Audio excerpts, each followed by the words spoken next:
I would have like if I had met you then, I would have really disliked you. No, you would have loved me. You kidding me? You think so? Welcome back to the podcast, friends. Hi. Got my favorite guest. Hi, babe. I'm your favorite guest? You most of the time. I feel like I'm kind of bamboozling you though today because I haven't even really told you what the podcast episode's about. But I've got lots of notes, lots of things. It's all about our trip to New York City. I don't have my glasses on. That's a lot of notes over there. You don't have your glasses on. We're not in the middle of the frame, to which Easton's going to be like, Mom, Dad. You need to scoot this way. There you go. There you go. Better? Yes. Okay. Do you want to grab your coffee before we begin? You're not touching my coffee. Okay. Because I've got the heebie-jeebies. You got sick vibes over there. I am a little bit under the weather. I just have a cold, so I just sound bad. Okay. Here's what I wanted to talk about today. I wanted to give you kind of a recap. You want me to drink your coffee while we sleep together at night? So good. I know. Anyway, I drink mine black. Okay. We just got back from New York City, where we took Ava for her 17th birthday. Concrete jungle. You and I. Dreams are made of. Yes. That's a song. You and I and her best friend, Ariana.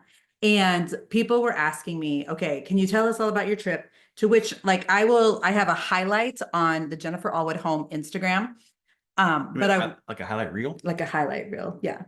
I know you're not on Instagram, but it's like a little circle under like the bio, and they'll just be able to see NYC, which stands for New York City. Okay. But I wanted to give you guys just some thoughts because New York City is a trip. I mean, first of all, I totally enjoyed it. Did you totally enjoy it? I enjoyed it. I had a buddy that tell me when I said definition of New York City, he said it's one of one. There's nothing else like it. Yeah, I would agree with that 100%. Yeah. And so I made some like crazy observations and things that I just didn't understand that I just thought we could discuss. This is just a discussion. Okay. So I thought it would be kind of fun. I made some observations. Oh, I've got 5 different things I didn't understand. Okay. Okay. So first of all, we way overpacked. Correct. We're going to start at the beginning. Okay. We way overpacked. Do we traditionally overpack for every trip? 100% of our life, okay. Which is really sad because remember Sue Bear that used to go to our church before they moved away. She said to me one time, the amount that you can pack like minimalistically, I don't think that's the right word, probably is going to be equivalent to the joy that you experience on a trip. So she's like, if you overpack, you're going to have less joy. If you underpack, you'll have more joy. I don't know if that makes sense. I don't know if I believe that. But I also think that like, I do think though, also like we could have got away with, because we also didn't have a ton of plans. Right. So that I think contributed to us. Okay, we need this for this during the day, maybe this for night or whatever. And we had to take coats because we knew it was going to be cool, etc. Okay, so we way overpacked. We did stay at the hotel that you found on Times Square called the Tempo by the Hilton. Is that right? Tempo by Hilton, yep. And fabulous. 10 out of 10 recommend. Would you agree? I would. Except they don't have room service. They don't have room service. I would also, and they don't put water in them either. I know, that was so weird. Hey, can I have your water if I can't have your coffee? Can you cough on me some more? Sorry. Is that possible to do? Which one can I drink? Your water? I need one of them. I'm coffee. Okay, thank you, baby. So can I get one drink before you get your cooties on it? Yes. Okay, so 10 out of 10 recommend. It's on Times Square. We wanted to stay kind of in the middle of the hustle, okay? Because both Jason and Ava like to kind of go, be right in the middle of all the things. When a switch happened. Yep, exactly. So we had a driver take us from LaGuardia Airport to the hotel, which you 100% need to do. Don't depend on a taxi for that, especially if you overpack like we do. Use a driving service. I don't even know which driving service that we used, but use a driving service. You will appreciate that. Okay, so I just made a little list of the things that we did. And then we're going to get to the things I don't understand about New York City. Okay, but I would say go back to the hotel. Back to the hotel. Back to the hotel. So you come in on the ground level. What rap song is that, babe? It just. And maybe it's not a. Which song is that? Back to the hotel. I can't remember off the top of my head.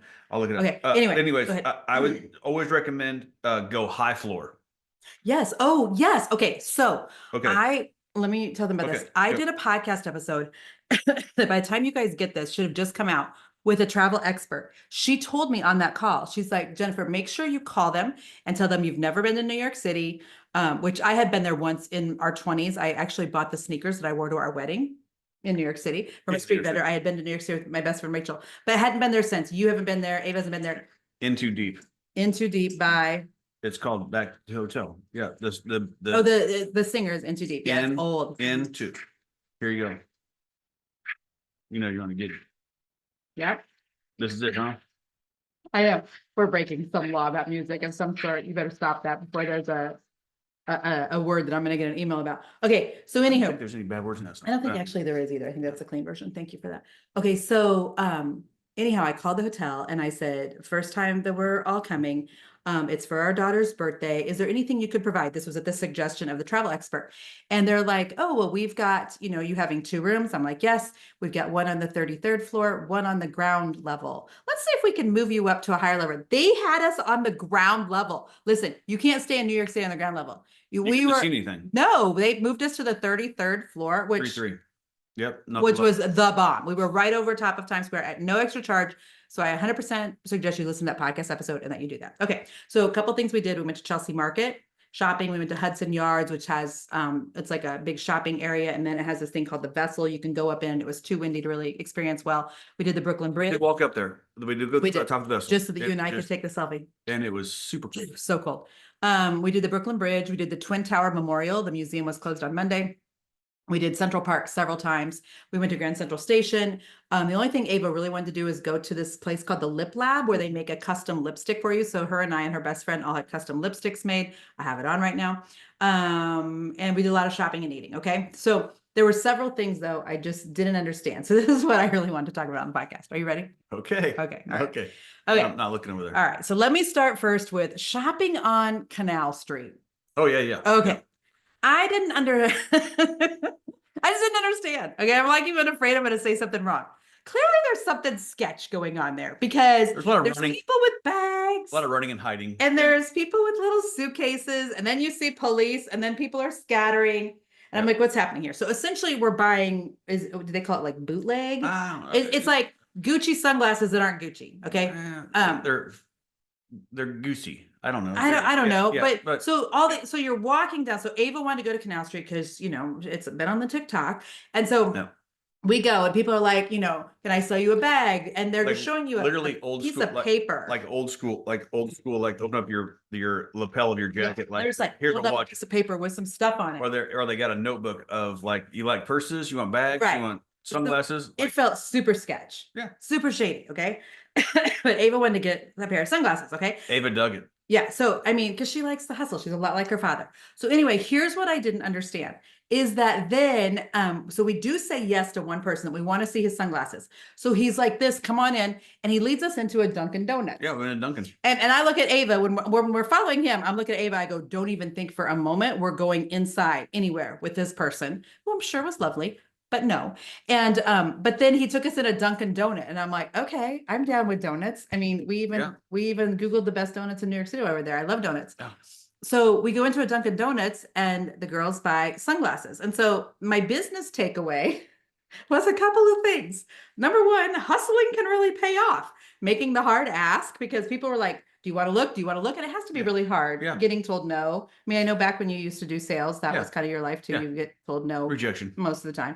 I am not good with rejection. I could not do that. And so, so hustling pays off, number one. And number two, like the collabs that you have are really important because we're walking into Dunkin' Donut and I'm thinking, oh, they're going to kick us out of here. They're going to be like, hey, dude, take your stuff elsewhere.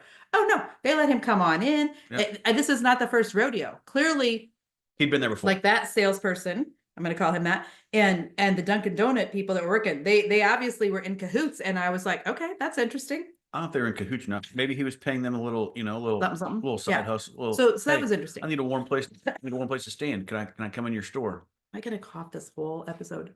There's water right there for you. I know. Okay. So that was the first thing that I had a hard time wrapping my head around. Yeah. Okay. Well, also though, you're not big on like street vendors anyways, really, or like the hustle of it, or like, hey lady, I got a deal over here. Check this out. You're always like, you know where I think it comes from, honestly. One time when we were really little, we went on a family vacation to a place where you're going to bring this up, where there was a lot of street vendors.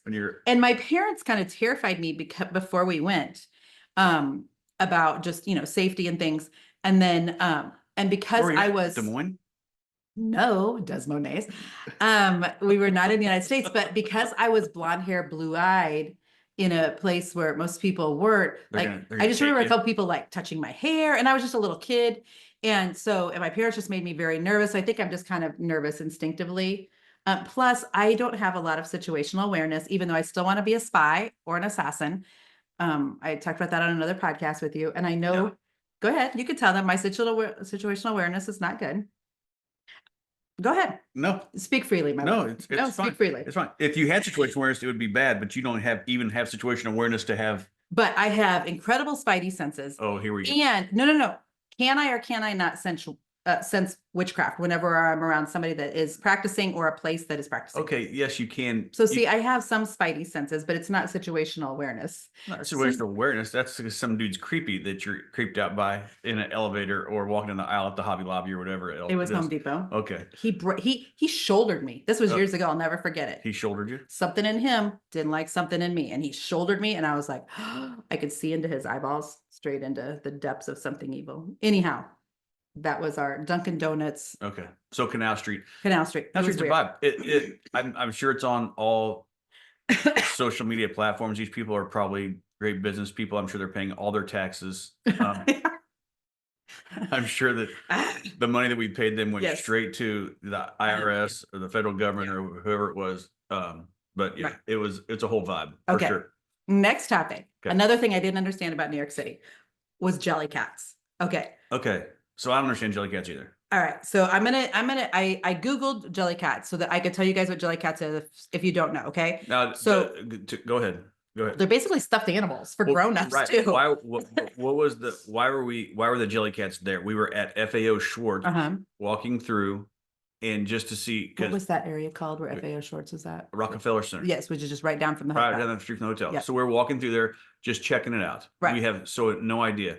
And then next thing we know is Ava's so excited because they have a whole section of jelly cats. Yeah. Like, here's an avocado for $30. Here's a marshmallow for $35. A stuffed marshmallow. I'm like, what is even happening? This looks like hot chocolate. When they want to look like hot chocolate. Yes. Yeah. And so a lot of them are Christmas ornament looking type of. But again, they're basically stuffed animals. And so was it you that said, I think these are the new like Beanie Babies? I don't think remember how Beanie Babies were like such a thing? I mean, I never got into that because I thought it was dumb. But Jelly Cats is a British company that makes plush toys and home decor. They're way overpriced, just so you know. There is a lot of middle-aged people buying them and collecting them. Not sure why. Because people used to collect Cabbage Patch Kids. They did. They're weird. So is a lot of social media content around like different diners and things like they're called Jelly Cat diners in New York City, where people were waiting up to 2.5 hours to buy like a plush piece of food, like an egg, and then have this diner experience where somebody that works for Jelly Cat like gives it to a chef, and then the chef puts it in a pan and pretends to like fry it up. They were waiting 2.5 hours for this nonsense. I saw that line. I was like, I'm not doing it. You like get special stickers and pins, and it's like a whole thing. And I totally don't get it. Okay. It's a subculture. Man, what's interesting is like, I was reading like, is this a cult? It's a subculture. It's just, it was blowing my mind because I'm like, why are people waiting in line for hours to get a stuffed marshmallow? Oh, I'm so glad that you're enjoying yourself. Okay, so here's the business stuff that I walked away with. People will get like a weird, like almost like a, like that mob mentality around the strangest things. Yeah. And when they do, like my grandfather, God bless him, you remember Grandpa Beeson, he used to say, you got to make hay, when the making's good, which basically means when you have an opportunity to make money, like go all in, because these people right now, they've seen kind of this social media hubbub about the jelly cats, and they are capitalizing on it like crazy. Okay. So it's a British company, huh? It is a British company. And where do you think those little dolls, stuffed animals are made? What do you mean? Where they're made or how much it costs? No, where are they? Well, the cost, it has to be pennies. Pennies. I have no idea. Yeah. But I mean, what they're really selling is actually an experience.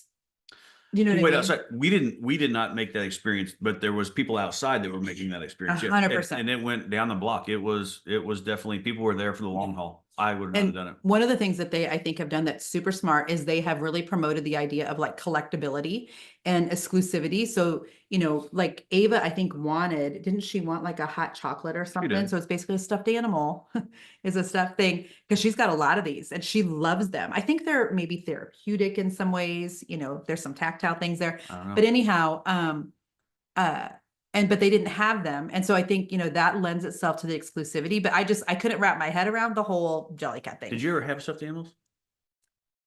Yes, you know this. A stuffed cat that her official name was Michelle Lee, but I also just called her Puss. And you know this. It's up in my closet. I slept with that thing every night of my life until I began sleeping with my husband. That is a whole story for another. You are so weird. You're such When you were in New York, he's like, you know how you know you're a nerd when you want to go to the bookstores and the paper stores. That was me. They're like, geez. let's go buy, knock off whatever, and let's go to Bloomingdale's. And I'm like, hey, I see a paper store. I see a thrift store. Can we go? But So no, funny. we went to the thrift store. We did go into the thrift store. It was lame. We did go to Paper Source, 7 different ones, and then at Chelsea Market, at the airport, Yes, and we did. somewhere else there was a bookstore that Thank you. was just calling your name. It was. I loved It was almost like having like back in the day when you would do like those nerdy math bazaars things. I was very smart in math, and so I did math bees. Other kids sorry. did spelling Yeah, bees math in bees. middle school. I did math bees because I was really good at math. It was me and 3 dudes. So I was there to represent the chicks. You know what I did? I said my kids like you and cheated off you. Oh, we together. I would have like if I had met you then, I would have really disliked you. No, you would have loved me. You kidding me? You think so? No. I really wanted to dislike you when I met you in our 20s. You dislike me now. I love you. Okay, we're gonna talk about Brandy Melville next. Which you did not go into the store. I did not go in the store. Okay. I got the pass on that. What was I doing? I was checking out somewhere. You were in the Nike store, I think. We were or were we in Chinatown? No, we were close to Chinatown, close to Canal Street. Yeah. In that area. Okay, so there's a store, you guys, called Brandy Melville. Okay. Ava wanted to go there. She's been in them before. Essentially, what you need to know about the store is this: it's very black and white and beiges. Okay. It's also essentially one size fits all. Which, on what freaking planet does a one size fits all work for any woman over the age of 20? I mean, I don't understand. Well, I don't think they're going for women over the age. They're not. They know their demographic. So here's what they say on the internet: that they sell minimalist, which automatically that puts me out. I'm not into minimalist.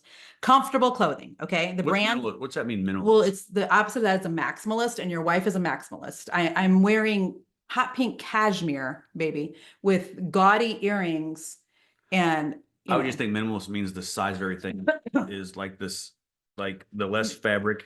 No, it's not talking about the size of things. It's talking about it's the opposite. Just think it's the opposite of me. Like Ava's very she's classy. She wears a lot of white and beige and gray. So anyway, it's minimalist. Okay. They're calling it a California inspired brand, and they're saying they do have a cult following. The company's name comes from a fictional story about an American girl named Brandy who falls in love with an Englishman named Melville. Okay. Here's some weird stuff. All right. There's a documentary about it called Brandy Hellville. That's right. And the Cult of Fast Fashion. Okay, let me say that again. Brandy Hellville and the Cult of Fast Fashion. Okay. This is going to be like a documentary that came out about Abercrombie and Fitch just recently because that guy boycotted Abercrombie and Fitch before it was even cool. Because I was like, that's pornography. Let's say no to that. Well, but that guy also is in some trouble now for like doing some bad stuff. Oh, I don't even know. Yeah. Okay. So I read that the other day.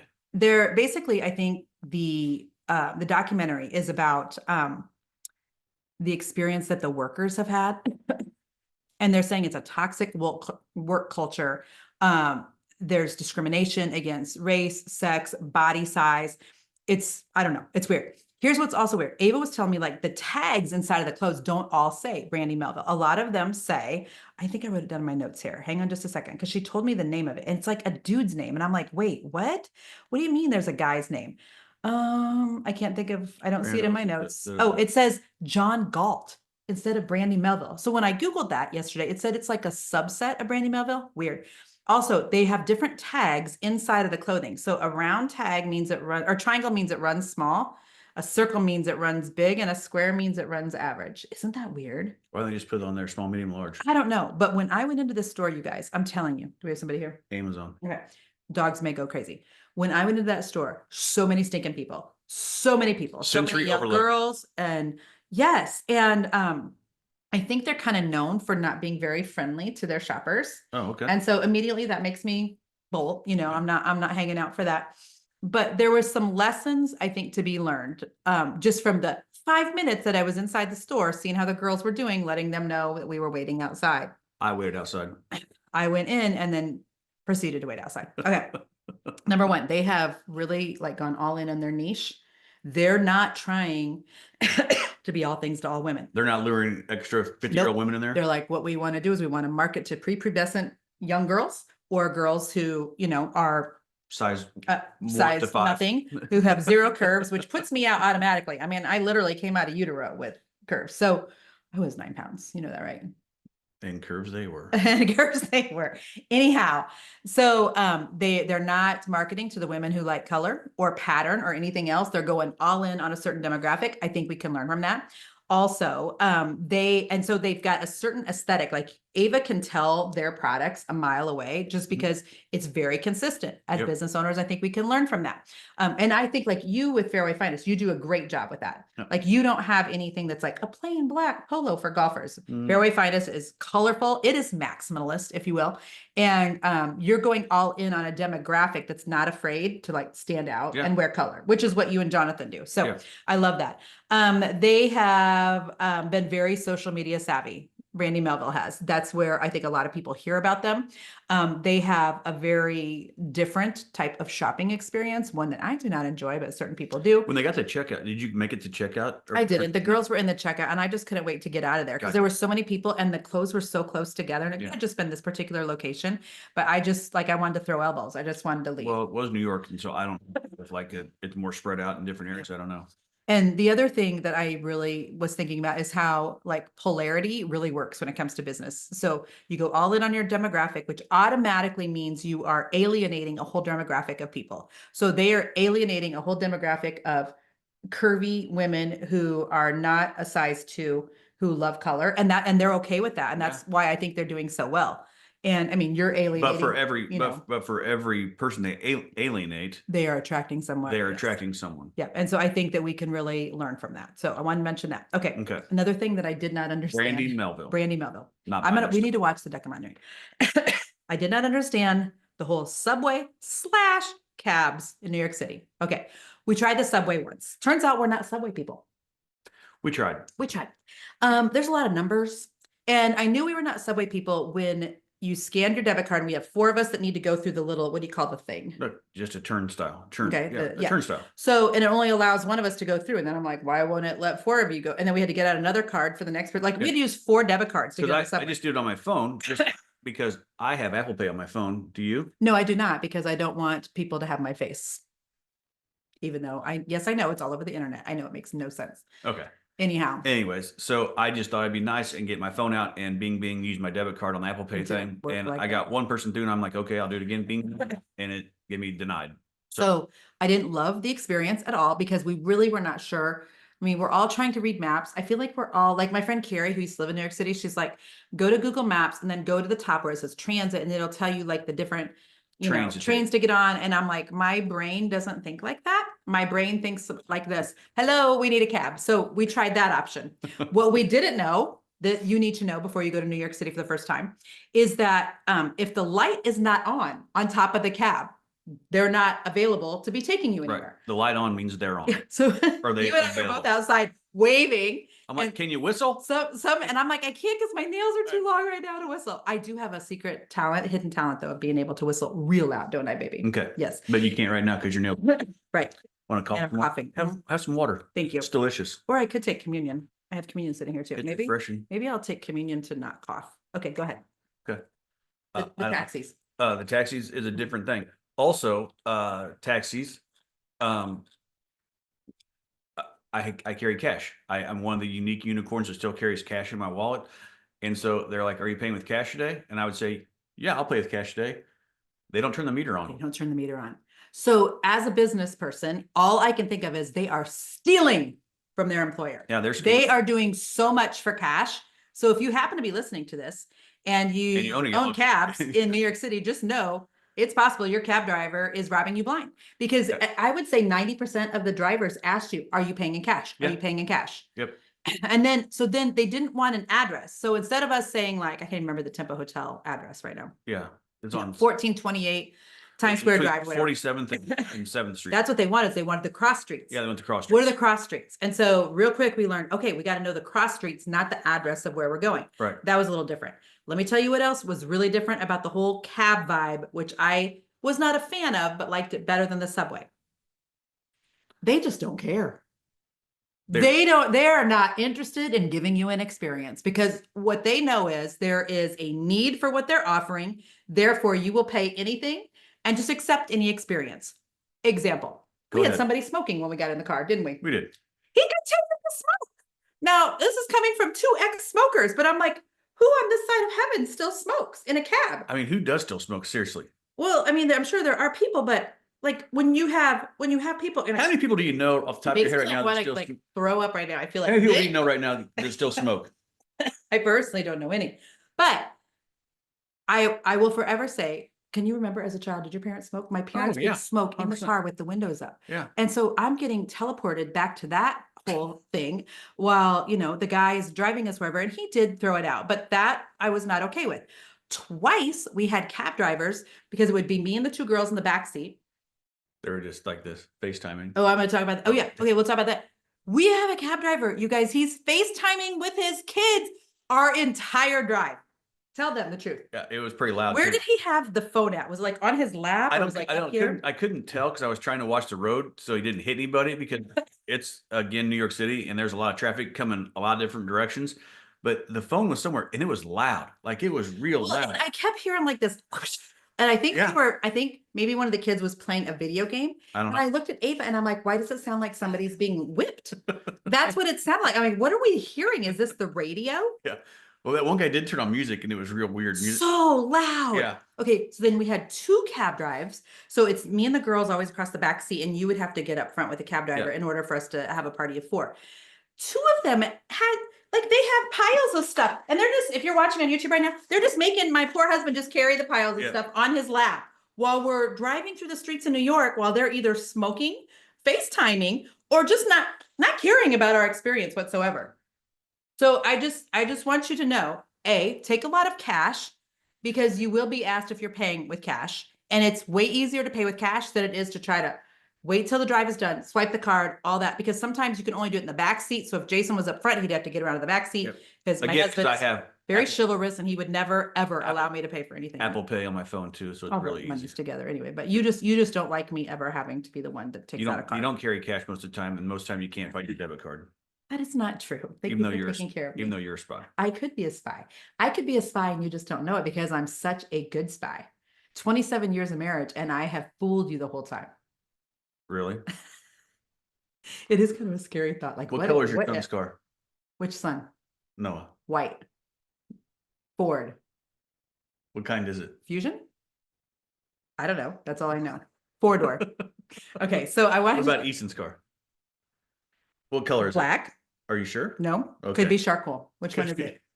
Also Ford, because our best friend's husband works for Ford, and your brother-in-law worked for Ford. Okay. Am I right? Okay. My business takeaway about the whole cabs. If people want anything bad enough, they're willing to settle for terrible service just to get what they want. And we can all learn something by that. Just to get to where they want to go. Yeah. And so, like, if you can in your business if you have something that people have a need for, if you are, you know, an electrician, if you are a plumber, and people are willing to pay to just have their problem solved. We just needed to get across town quickly. We're willing to sit, I guess, in a cab where you smoke and FaceTime, and we have to hold stuff on our lap. It's a horrible experience, but we didn't have a whole lot of options. There's something we can learn from that. But at the end of the day, you get out of the cab ride, you pay the guy money, and you do it again in a few minutes. And you go shopping or to dinner or whatever else. Okay. Last couple things. We didn't really understand the whole weather. So we checked the weather app before we left. Yeah. In New York City, it was supposed to be about the same degrees as what it was supposed to be at our house in Kansas City. So 50 to 55 every day. What I didn't realize, and you didn't realize, is that either it was just so windy when we were there. It was. And if you're watching us on YouTube, like, please comment below if you like, yes, it's just always windy there. Or because I was like, even one day you have like a wind notification on your phone or something, or on the weather app. It started getting windy at noon. Yeah, that's what it said. But yeah, it was. But also so windy. It's also, and we didn't think about it, but it's not like we're here and there's sunny. It's outside, right? Mm-hmm. To where it's, we live in a cul-de-sac or whatever. Like but there's so many tall buildings. Yes. So the sun's blocked a lot. 100%. And also, I mean, tall buildings make very good tunnels. So if the wind was just moving, whipping. And so 55 here and 55 in New York City are a very, very different experience. We learned that very, very quickly. We did learn that Old Navy does have some very nice earmuffs and some gloves. Yes. And also, who was supposed to be at Old Navy that day? Who was that? Jennifer Hudson. Jennifer Hudson was supposed to be at Old Navy. So, so that was another thing I didn't understand. A tip for you if you ever are planning going to New York. And the last thing I wanted to say is I just want to talk about the food, like just this much, because you and I are kind of foodies, wouldn't you say? Yeah. We are willing to pay good money for good food. We always have been. You worked in a restaurant. I like to eat. So there you go.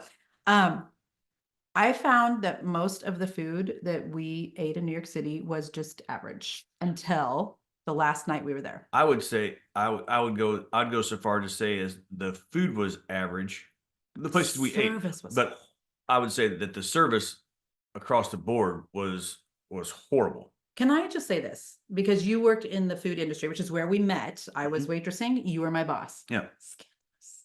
Anyway. And then I was like, I don't date my boss. And you were like, well, then I'll fire you. And then I was like, well, I'll hire an attorney. And you were like, wow, she's smart. I think I love her. And then I'm like, I think I love you too. And this is how this happened. Am I right? Just like that. Did you or did you not tell somebody the first time you saw me that you were going to marry me? I did. Her name was Kelly Mulebach. I know. Thank you, Kelly. Anyhow, I've lost my point because I'm all thinking about love. So don't think about love. Go back to the horrible service. I wanted to ask your opinion. Okay. Okay, because you have a lot of experience in the restaurant industry. Do you think that 2020 forever changed our expectations in terms of good service in restaurants? Yes. I do too. 100%. I agree with that. And it's really unfortunate. 100%. And I have friends who still own restaurants and to find help, to keep help. I mean, we're talking about like the guy that one of the guys that we know, we can give his restaurant a shout out. Oh no, one of his best servers though, made like $150,000 last year waiting tables, mind you. She was awesome. She was waiting tables. Great. But it was too stressful and she wanted to quit because it was too stressful for her.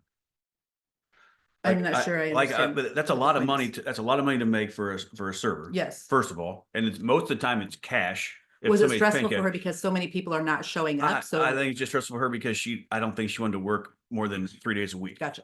Yeah. I think the food that we had was average and the service was awful. But I will say this. I will blame part of that on us also. On our picks. On our picks. Because we didn't do necessarily the due diligence of we traveled with 2 16-year-old girls, one turning 17. We also has some eating restrictions. One has eating restrictions, but even the eating restrictions, though, we just didn't pick. We should have planned out better. Like, hey, if we're going to go to Central Park this day, what's like the great place to go eat? Yeah, we were given some ideas, recommendations, and we went to even that Tavern on the Green, which was supposed to be a great. But it was like 1974 called and wanted their decor back, and we walked in and we were like. And they probably have great food, and they might have great service too. But when you walk in there. It wasn't the experience that we. It wasn't what experience I wanted either. Like 16-year-old. So we ended up leaving. We ended up leaving. But quick shout out to, is it called STK or is it called Steak? I don't know. Steakhouse that we went to for Ava's birthday, and it was it was an expensive place. It was a la carte. The prices for a lot of things weren't even on the menu. Yep. But they did it upright. The service was phenomenal. It was Ava's birthday. They brought out a free dessert for her with like fireworks. I mean, it's like shooting. What am I trying to say? Shooting sparklers. They were like sparklers. Yeah. Amazing. The music was thumping the entire time. I loved the music. It wasn't overbearing. The girls loved the music. Yeah, it was good. It was at a good level where you could still have a conversation. We were somewhere the other night. Music was so loud we couldn't even have a conversation. Where were we at? Oh, I don't know. Oh, we were at that wedding reception. Oh yeah. And so so we could still have a conversation over dinner. The steak was phenomenal. All the food was phenomenal. Obviously not being paid to say this, but I think the takeaway from that was sometimes you literally get what you pay for. We just had to pay more to have a better experience. And I think sometimes, the other thing was, like you said, just doing better research. We should have researched better the places we were eating. And so, I did get some decent pizza. You did. And I ate at this like pasta place. Yeah. It was called at Bryant Park. It was called Italia. Isn't that right? Are you talking about the eatery? Eatery? You went to? Is that right? I'm talking about the guy that made that huge bowl of pasta. It was on Instagram, and it just was fettuccine that he was stirring in Bryant Park. It was, and it was delish, and it was fresh. Yeah, and so there was a lot of street vendors which we did not eat from, but we would like to go back, just you and I, to do a couple of the big things that we didn't get to do. Yeah, I'd like to go see a show. We wanted to go see a show. And we wanted to go see Outsiders, and then we talked about going to see Wicked, and we ended up seeing nothing, which is totally fine because there's so much to do in New York City that, I mean, we were there for 4 nights, but it really wasn't even enough time. No, wasn't enough time. Yeah. And so I 10 out of 10 suggest that you take your kids on a trip when they reach a certain age. With Easton, you took him to Scottsdale. I did Arizona. With a friend on a hiking trip. With Noah, poor Noah, when he was getting ready to graduate is when 2020 hit. And so he kind of got, the shaft on that, but we did send him to LA later for a birthday with a friend. Yeah. And so, but it's fun taking them as an early, graduation celebration. And so New York's a whole vibe. And I just want to go back sometime with just you. I would love to, I would stay at the same hotel all over again. I would go back to steak and eat all over again. I'd go back and do some of the things that we did. I'd go back to the M&M store and get personalized M&Ms. Gosh. That was another thing that I don't understand. Can I add one more thing, you guys? So we're catty corner. First of all, is it kitty corner or catty corner? It's across the street. Okay. It's catty corner. There's an M&M store. And so we think to ourselves, we need to bring something home for Ari, who was here at our house with my cousin, her great aunt. Yep. And so, and they get to see each other, and that worked out really great. So they have personalized M&Ms. So the lady is like, this is going to take an hour. She's like the employee telling people, people are lining up, and I'm thinking an hour go pretty quickly. 2.5 hours later, you guys, 2.5 hours later, I finally had M&Ms with Ari's picture on it and her name. And the whole time I'm standing there, I'm thinking, I've started this process. I'm no quitter. I will not quit. And so I waited in line. You went across the street and got me a Krispy Kreme donut, which was supposed to be warm. It was cold. They're lying. They lied. But you waited for me to wait for the M&Ms. And there was like the zigzaggy line. Here was my takeaway. Don't make people wait in zigzaggy lines where the people sitting right in front of you are also just not the most thoughtful group. They were laying on the floor. Very loud. They were sitting on the floor. It was a whole thing. And I may or may not have been like angry texting my husband. It was across the room. But when you have something that's personal and personalized, people will wait over 2 hours. And because once I got started in the process, it was so difficult for me to leave that I'm not giving up. And we all need something like that in our business. Well, I mean, the thing that M&M should do is probably look at this. Oh, hey, wow, this is really a niche thing. People want their face plastered on an M&M. Maybe I have more than one machine. Right. I mean, that makes an M&M that's personalized. 1,000,000,000%, because so many people. Instead, you've got one guy back there. Saw the line. One guy back there who's pouring the M&Ms into the vat of M&Ms, whatever they are. It was. And I'm like, you've got to be kidding me. This is one guy. This line is long. Like, why not? You've clearly invested a lot of money in your location because it's on Times Square. It can't be cheap. Yes. Buy another machine, M&M. Like, I don't. So we didn't even go to the Hershey store. We were like, nope. We were like, Ari gets this, and 2.5 hours was plenty, and we're done, and we're out. So, what else? Thank you, Mr. Allwood. That was it. Those were all the takeaways that I wanted to just share with people, because we had a lot of people asking me, will you tell us about all the places we should go and what we should do? And so I wanted to also just give it a little bit of a business bend, because you and I are always, as business owners, kind of looking at things through the eyes of business people, just seeing what's working and obviously what's not working at other locations. And so there was a lot of stuff working at a lot of places. There's a lot of stuff working. It was some different experiences, but it was a great time. I would go again with you. You're my favorite. What was your favorite? What was your favorite thing to do there? Well, I really enjoyed going to the Chelsea market the first day, but we just didn't have enough time to really look around there because it was pretty. And there was like Anthropologie when you first walked in, and I am like obsessed with their window decor. So like, I loved that sort of thing. There were floral stores in there. There was a lot of places I wanted to eat. And we found a new chocolate place that I love. Remember? Oh yeah. It was called Lilacs. Lilacs. And they had, what was it that I was eating? Yeah, they were pecan clusters. Oh, so good. And they have nuts. So that's protein. So that's what we were going with. And it was pretty good. I like Chelsea Market also. It was fun. I wish we could have done a day like just going around and just hitting some different restaurants just to hit like a highlight like that street pasta was good. Yeah. And like I had at that place, what did I have? I had not an empanada, but what was it? Jamaican. Remember that? It was like a hot pocket. Yeah, look like oh, that was delicious. I swear I didn't know what I was eating. I didn't know. It kind of looked like dog food. Mystery meat. I don't know what it was. In a Pop-Tart. In aluminum foil thing that I got. And to the glory of God, it was delish. I went back and got another one. I know, and that was fabulous. That had a beer in Central Station. So, Yeah. all right, bless you guys. I hope that this was helpful. If you have any thoughts about New York City, put them in the comments below. Easton, thank you for always putting this on the YouTube for us. Thank you, Mr. Allwood, for being here. Mrs. Allwood, I'm out of here. Love you. Good night. Bye-bye.